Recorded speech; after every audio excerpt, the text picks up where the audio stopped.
Selamat datang kembali di channel Nurul Huda. Jangan lupa like dan subscribe ya. Terima kasih. Kita lanjut lagi ceritanya ya. Cerita novel Kutukan Tumbal, episode 05. Ketamakan. Paliem dan Bu Fai tampak pusing. Mata mereka masih terlihat bengkak setelah pemakaman Yifan selesai. Pikiran mereka melayang-layang, menimbang benar atau tidak perkataan Kayla. Pasalnya, mereka bukanlah orang yang percaya hal-hal mistis. Kok, bagaimana? Bagaimana kalau perkataan anak itu benar? Tanya Bu Fai.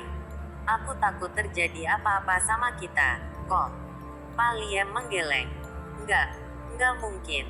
Aku tidak percaya hal-hal semacam itu. Kok?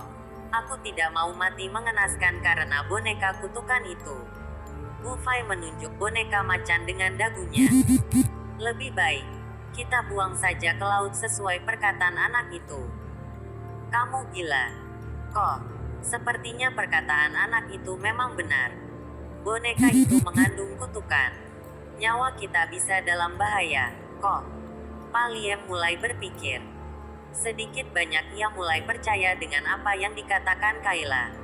Dia melirik boneka emas itu. Rasanya sayang jika boneka emas itu dibuang begitu saja ke laut. Terlebih, dia sudah kehilangan Yifan. Bagaimana mungkin ia juga kehilangan kesempatan menjadi miliarder? Ayo, Kok. Ayo kita buang. Kok. Desak Bu Fai. Kita sudah kehilangan Yifan karena boneka emas itu. Bukankah setidaknya kita meminta ganti rugi? Ganti rugi. Paliem mengangguk. Malam ini juga, ayo kita jual boneka itu ke toko emas di kenalanku. Setidaknya kita bisa mendapatkan uang banyak, kan? Tidak bisa, Kok. Anak itu bilang. Kenapa kamu percaya anak ingusan seperti dia? Potong Paliem.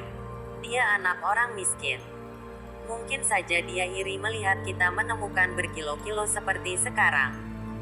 Tanpa persetujuan Bu Fai, Paliem membawa boneka emas itu ke dalam mobil. Lalu mengajak Bu Fai ikut dengannya ke toko emas. Apa tidak apa-apa, Kok? Tanya Bu Fai memastikan. Tidak apa-apa. Selagi kita tidak menyimpannya di rumah. Jawab Paliem yang tergesa-gesa menyalakan mesin mobil. Dahinya basah berkeringat. Cahaya lampu mobil Paliem membelah kegelapan malam menuju sebuah toko emas. Dengan tangan gemetar, Paliem berusaha fokus. Kok, sebaiknya kita buang saja ke laut. Kok, aku takut, kata Bu Fai was-was. Diam saja kamu. Kok, tapi, diam, bentak Paliem. Kepulan kabut tiba-tiba datang, membuat Paliem kesulitan melajukan mobilnya. Namun ia sudah bertekad menjual boneka emas itu. Bagaimanapun juga ia harus sampai ke toko emas apapun yang terjadi. Kok, sebaiknya kita berhenti. Mumpung kita sudah berada di dekat laut, Kok. Kita bisa menyewa perahu nelayan untuk membuang boneka ini, saran Bu Fai. Sudah berapa kali aku bilang ke kamu, aku akan menjual boneka emas itu. Kita tak perlu membuangnya ke laut untuk menjauhi bahaya, kilah Paliem. Sosok berlendir merangkak perlahan dari jok belakang mobil mereka. Dengan desahan lirih, sosok bermulut lebar itu mendekati Paliem. Dari belakang, kedua tangannya menutup mata Paliem. Paliem mendadak panik saat ia tak bisa melihat apa-apa. Ia hanya berteriak-teriak histeris, membuat Bu Fai kelabakan tak tahu harus berbuat apa. Kok, lihat jalannya. Kok. Mobil mereka kehilangan kendali saat Paliem merasakan matanya seperti dicolok oleh dua tangan yang tak kasat mata.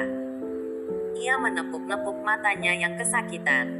Namun, ia tak menjumpai tangan yang ia rasakan di mukanya. Tak lama, mobil Paliem keluar jalur, memasuki tepi hutan, menabrak pepohonan, lalu terlihat kepulan asap. Pengendara sebuah mobil yang kebetulan lewat berhenti saat melihat terjadi kecelakaan. Pengendara itu keluar dari mobilnya, membuka pintu mobil Paliem lalu bergidik ngeri saat melihat dua orang yang tak bernyawa di dalam sana. Kondisinya benar-benar mengerikan.